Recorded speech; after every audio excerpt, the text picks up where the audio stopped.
Eu não deveria ter aberto aquela porta, mas o desespero tem um jeito peculiar de fazer o impensável parecer a única saída lógica.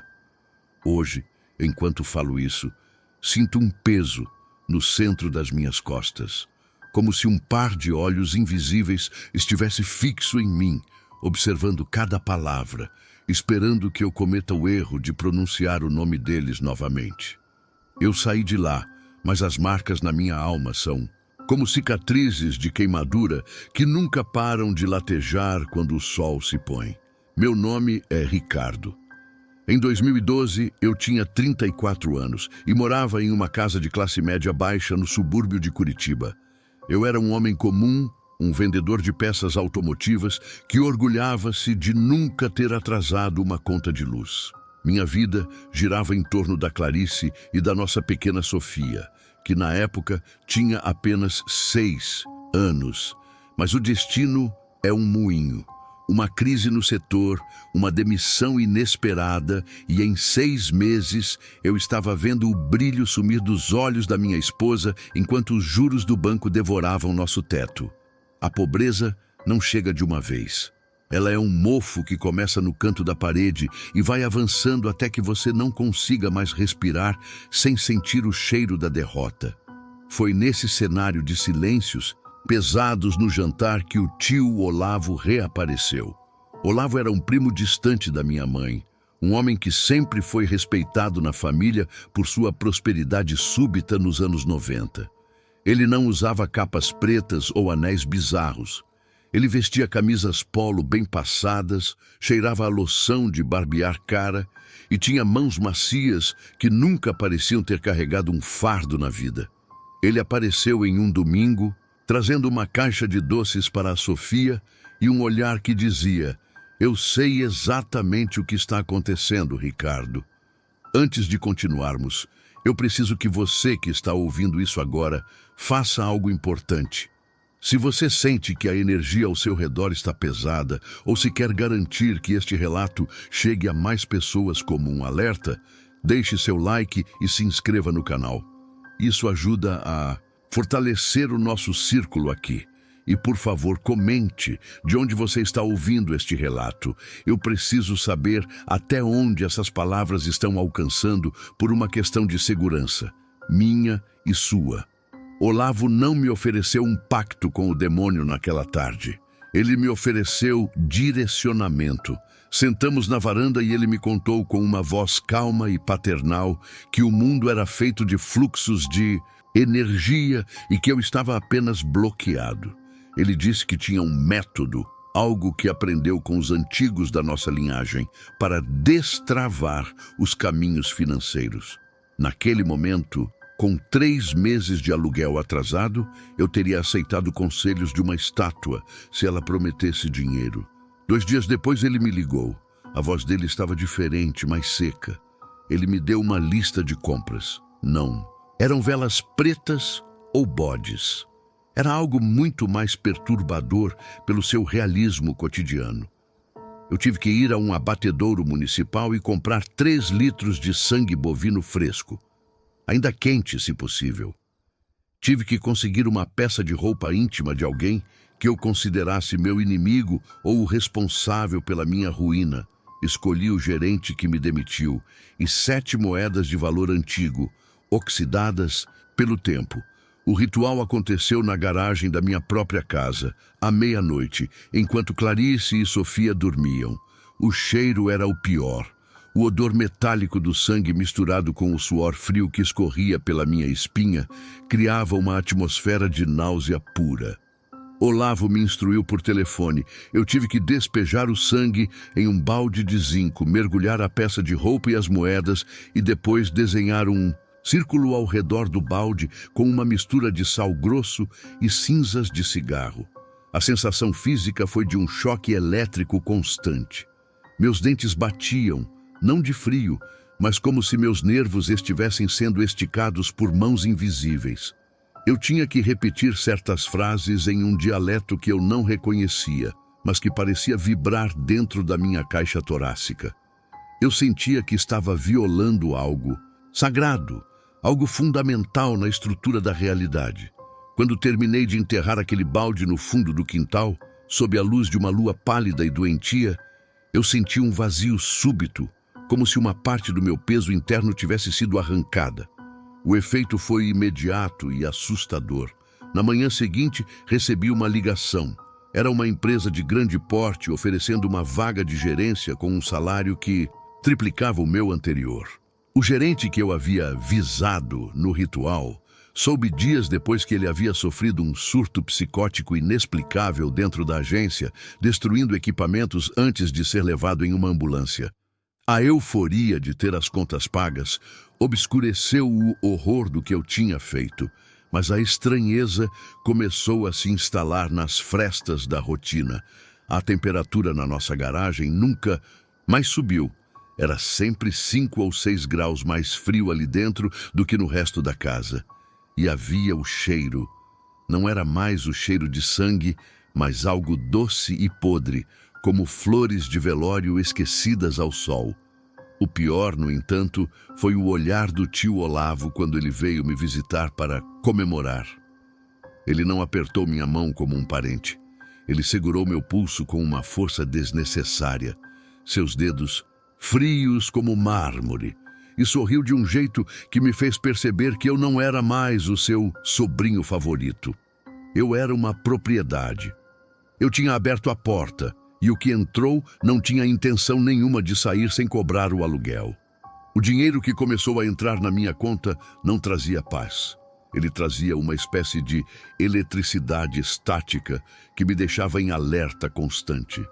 Eu pagava as dívidas, comprava roupas novas para Sofia e levava Clarice aos melhores restaurantes.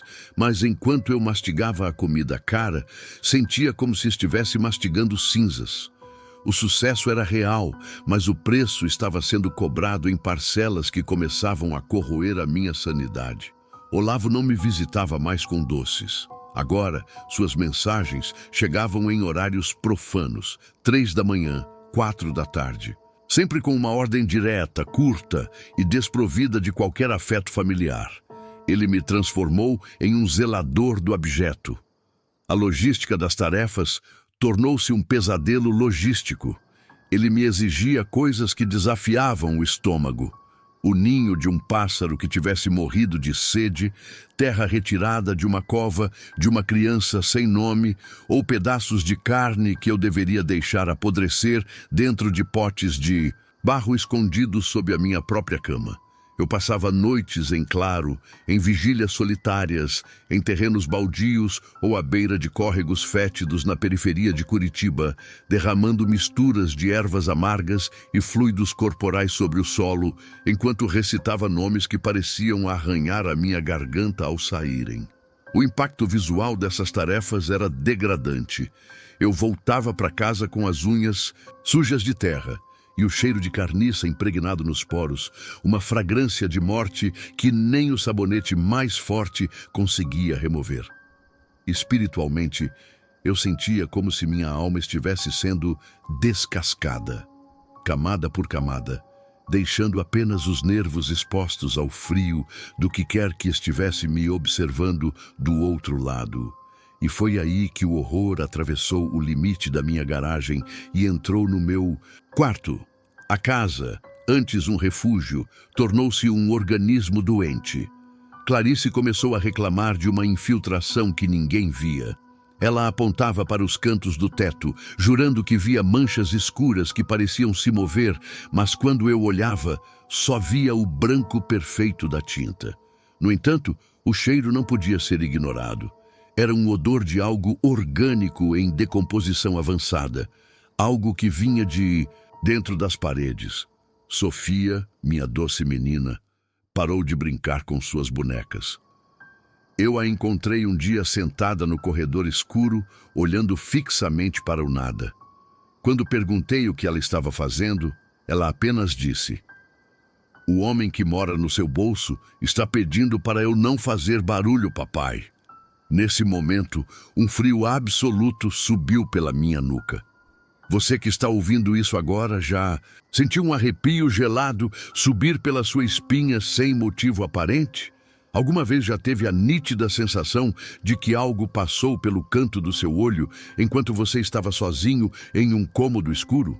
Se você sente que este relato está tocando em algo que você já presenciou, ou se quer garantir que sua coragem seja sua proteção, inscreva-se agora no canal. É como um voto de coragem mútua entre nós. Precisamos estar atentos. Eu tentava racionalizar. Olhava para o carro novo na garagem e dizia a mim mesmo que tudo era estresse, que a mente humana cria demônios para justificar a culpa. É por elas, eu repetia como um mantra doentio. Olavo é apenas um homem excêntrico e essas tarefas são testes psicológicos de uma seita antiga. Mas a lógica é a primeira coisa que morre quando o sobrenatural decide se manifestar fisicamente. Eu via os objetos mudarem de lugar. Uma faca de cozinha que aparecia sobre o travesseiro de Sofia.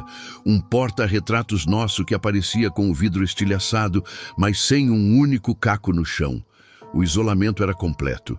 Eu não podia contar para Clarice que a nossa prosperidade era fruto de restos mortais e pactos noturnos. Eu me sentava à mesa com eles, mas me sentia em um abismo a quilômetros de distância. Só Olavo entendia. E Olavo começou a usar esse isolamento como uma coleira. Ele me ligava apenas para rir do meu medo, dizendo que a conta maior ainda estava por vir e que eu já tinha cruzado pontes demais para tentar voltar. A cobrança final daquela fase veio em uma terça-feira de chuva torrencial. Olavo me chamou até a chácara dele, um lugar que cheirava a mofo e poder antigo. Ele me entregou um envelope com uma foto e um pequeno frasco de vidro contendo um pó cinza, quase metálico. Você vai colocar isso na comida dele, ele disse, com uma neutralidade que me fez querer vomitar. A foto era de um colega de trabalho, um homem chamado Marcos. Ele era meu subordinado direto, um pai de 3 filhos que me tratava com uma lealdade quase fraternal. Marcos estava sendo cogitado para uma promoção que, se acontecesse, tiraria uma parte do meu bônus trimestral. Não é veneno. Olavo sorriu, percebendo minha hesitação. É apenas um ajuste de destino. Ele vai ficar doente, vai precisar se afastar, e o cargo será seu por direito de força. Você quer continuar no topo, Ricardo? Ou quer voltar para aquela casa fria e cheia de cobradores batendo na porta? Eu olhei para o frasco. O pó parecia pulsar levemente. Naquele momento, eu soube que não era apenas uma promoção em jogo. Era a minha última centelha de humanidade.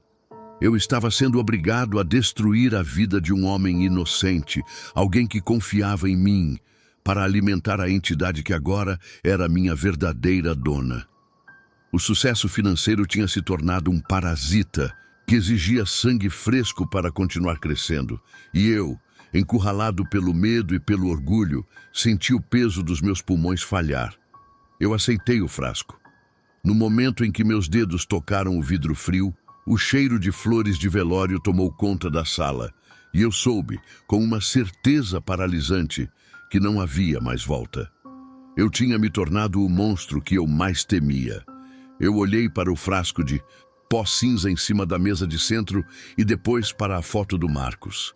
Naquele momento, algo dentro de mim, um resto de dignidade que eu achava ter enterrado junto com aquele balde de zinco, gritou. Eu não podia fazer aquilo. Eu podia ser um ganancioso, um covarde, um buscador de atalhos, mas eu não era um assassino de almas. Com as mãos tremendo, empurrei o frasco de volta para o tio Olavo. Eu não vou fazer isso, Olavo. Chega. Eu já paguei o suficiente. O silêncio que se seguiu foi mais alto do que qualquer grito. Olavo não se alterou. Ele não rosnou. Não houve trovões. Nem as luzes da chácara piscaram. Ele apenas ficou parado, olhando para o vazio por infinitos 10 segundos, com uma expressão de uma calma quase divina. Então, ele desviou o olhar para mim e, pela primeira vez, vi algo nos olhos dele que me gelou o sangue. Não era ódio, era uma pena profunda, como quem observa um animal doente prestes a ser abatido. Então, ele disse, com a voz tão baixa que parecia um segredo sussurrado pelo vento: aprenda a lidar com as consequências da sua escolha, Ricardo. Ele se levantou devagar, ajeitou a gola da sua camisa polo impecável e saiu da sala sem olhar para trás. Ouvi o som do motor do seu carro se afastando e então o verdadeiro vazio se instalou. Foi como se uma cúpula invisível de proteção tivesse sido arrancada de cima da minha cabeça, deixando-me exposto a um vácuo cósmico. A mão que sustentava a minha vida foi retirada em um estalo de dedos. Cheguei em casa no meio da madrugada e o silêncio era tão denso que eu podia ouvir o sangue circulando nos meus ouvidos. Tentei acender a luz da sala, mas a lâmpada estourou, chovendo cacos de vidro fino sobre o tapete. Fui para a cozinha buscar uma lanterna e senti o gosto de metal na boca, o gosto de sangue velho. Tentei abrir o aplicativo do banco para transferir uma reserva de emergência.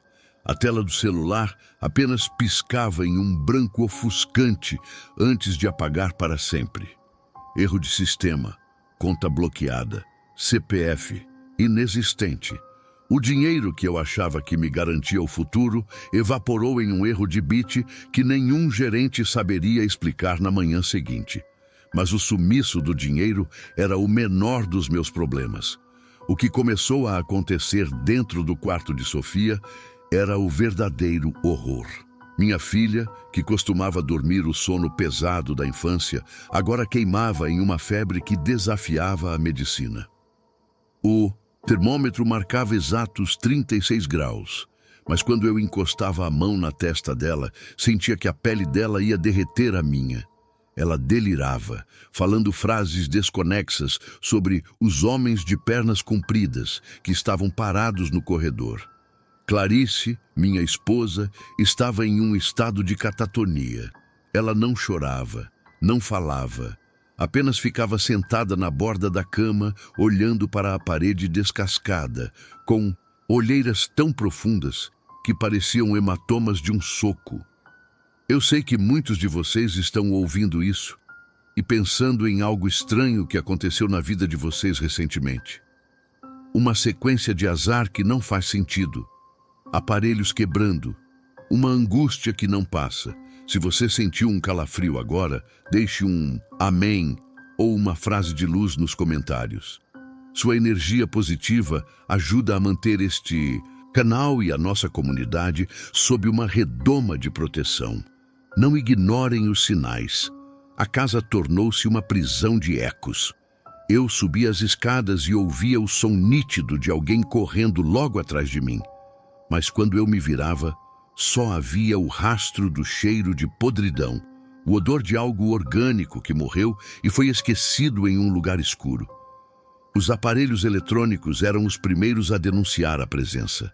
A televisão ligava sozinha em canais de estática, o som no volume máximo, e por mais que eu puxasse da tomada, os chiados continuavam saindo dos alto-falantes por alguns segundos, como se o aparelho tivesse uma vida própria e perversa. O desespero da impotência é a pior tortura que existe. Eu tentei ser o homem da casa. Liguei para advogados, para o banco, para médicos. Todas as portas foram batidas na minha cara. Os médicos diziam que Sofia estava saudável, apesar de a menina estar definhando diante dos meus olhos, perdendo peso como se algo estivesse se alimentando da sua gordura enquanto ela dormia. Os advogados diziam que meu contrato de rescisão havia sumido dos arquivos. Eu percebi, com um pavor frio que me paralisava os pulmões, que o pacto com Olavo não era um contrato de benefícios, era o que segurava o caos na coleira. E agora que eu tinha dito não, o caos tinha sido liberado sobre as únicas pessoas que eu ainda amava. Eu me via sentado no chão da cozinha, no escuro, ouvindo o som de passos pesados no andar de cima. Passos que não eram da Clarice nem da Sofia. Eram passos lentos, arrastados, que faziam a madeira do forro gemer sob um peso impossível. Eu sentia 1000 olhos invisíveis me observando de cada sombra, de cada fresta de porta entreaberta. O suor frio escorria pela minha nuca e o ar na casa ficou tão pesado que respirar exigia um esforço físico consciente. Eu tinha as chaves do carro, mas o carro não dava partida. Eu tinha dinheiro em mãos, mas as lojas estavam fechadas ou as notas pareciam falsas ao toque dos vendedores. Eu era um fantasma dentro da minha própria realidade. Um homem que vendeu a alma em parcelas e agora recebia a ordem de despejo da própria existência. Em uma dessas noites, enquanto eu tentava rezar, palavras que pareciam cinzas secas na minha boca, ouvi a voz de Sofia vir do quarto dela.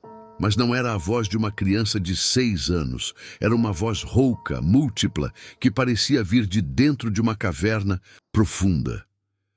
Papai, o tio Olavo disse que agora você vai ter que pagar com o que sobrou. Corri até o quarto dela e a encontrei levitando alguns centímetros acima do colchão.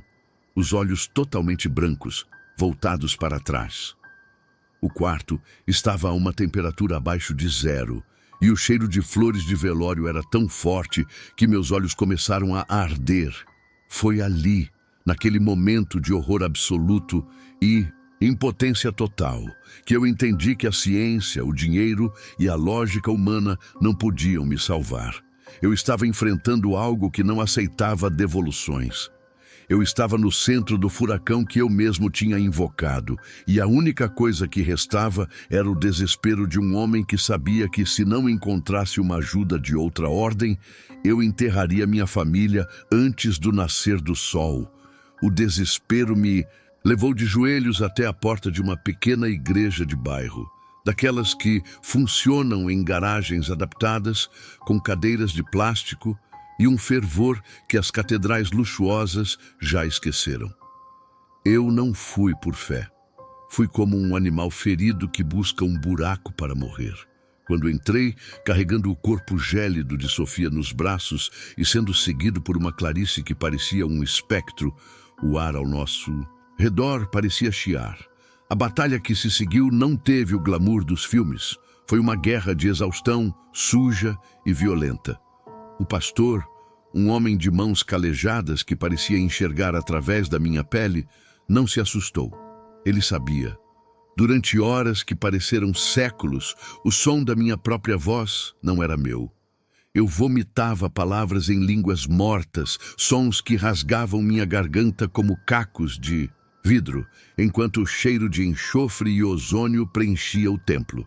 Eu sentia como se ganchos invisíveis estivessem cravados na minha carne, puxando minha alma para fora junto com a entidade. Cada oração era um golpe de marreta na minha consciência. Quando a libertação finalmente veio, não houve luz celestial. Houve apenas um silêncio oco e o som do meu choro convulsivo no chão frio de cimento. Eu sobrevivi. Sofia voltou a respirar sem o chiado da morte e a febre desapareceu. Mas a sobrevivência tem um gosto de metal e cinzas. A vida nunca mais voltou ao que era. O preço foi pago na moeda da paz eterna. Hoje, quando olho para Sofia, que agora é uma adolescente, vejo momentos de um vazio absoluto em seus olhos. Às vezes, eu a pego sussurrando nomes que eu só li naqueles cadernos podres do Olavo, nomes que nenhuma criança deveria conhecer. Ela não se lembra de nada, diz ela, mas desenha figuras de pernas longas nas margens dos cadernos escolares. A nossa casa, não importa quantos aquecedores eu instale, permanece com uma temperatura de necrotério. As plantas morrem em dias e o silêncio ali dentro é pesado, como se as paredes estivessem retendo o fôlego, esperando um comando. Eu saí do ocultismo, mas eu sou uma propriedade marcada. Eu sinto o tio Olavo. Não o vejo, mas sinto sua presença nas sombras longas do final da tarde. Sinto que ele me observa, esperando o momento em que a minha dívida residual será cobrada. Eu sou um desertor. E no mundo deles, desertores são apenas presas que ganharam um pouco mais de tempo. E se você acha que o meu silêncio é o fim, você não entendeu nada. Existe algo que eu vi naquela noite de libertação, uma visão que me mostrou que o que eu enfrentei não foi um evento isolado. Existe um registro, outro relato postado exatamente aqui neste canal, que detalha o início exato dessa linhagem maldita da minha família. Um caso que se conecta diretamente ao que eu vivi e que prova que isso está acontecendo com mais alguém, agora mesmo, enquanto você ouve a minha voz. Se você tiver coragem de ver o que acontece quando a porta se abre por completo e o que o tio Olavo fez antes de chegar a mim, assista ao relato que deixei no final deste vídeo. Mas esteja avisado, depois de ouvir aquilo, não há mais volta. O conhecimento é o primeiro passo para o convite. Eu preciso que você entenda uma coisa. Ao gravar este relato, ao dar voz a esses segredos e pronunciar essas memórias, eu posso ter cometido um erro fatal. O mal se alimenta de atenção. Ele viaja através da vibração da palavra. Enquanto eu falava, eu sentia o ambiente aqui em casa mudar. O cheiro de flores de velório voltou a circular no meu quarto. E agora, eu temo que, por você ter ouvido esta história até o fim, você tenha se tornado um farol para a mesma escuridão que me persegue. Eu já senti você mudar de posição na cadeira. Eu já sei que você olhou para trás pelo menos uma vez. O tom da minha voz agora é de um aviso final. Escute bem. Que horas são exatamente agora? Aí onde você está. Olhe para o relógio. O tempo parece estar passando da forma certa ou os segundos estão se arrastando? Antes de apagar a luz para dormir, eu te imploro, verifique se as portas da sua casa estão realmente trancadas. Não apenas fechadas, mas trancadas. E se você ouvir um estalo na cozinha ou um sussurro que parece vir de trás do seu monitor, não procure a fonte. Comente aqui embaixo o horário exato em que você terminou de ouvir isso. Me diga se sentiu alguma mudança brusca de temperatura no cômodo ou se sentiu um arrepio na nuca que não consegue explicar. Eu preciso saber se o círculo se fechou em volta de você também. Agora fique em silêncio. Eles gostam do silêncio.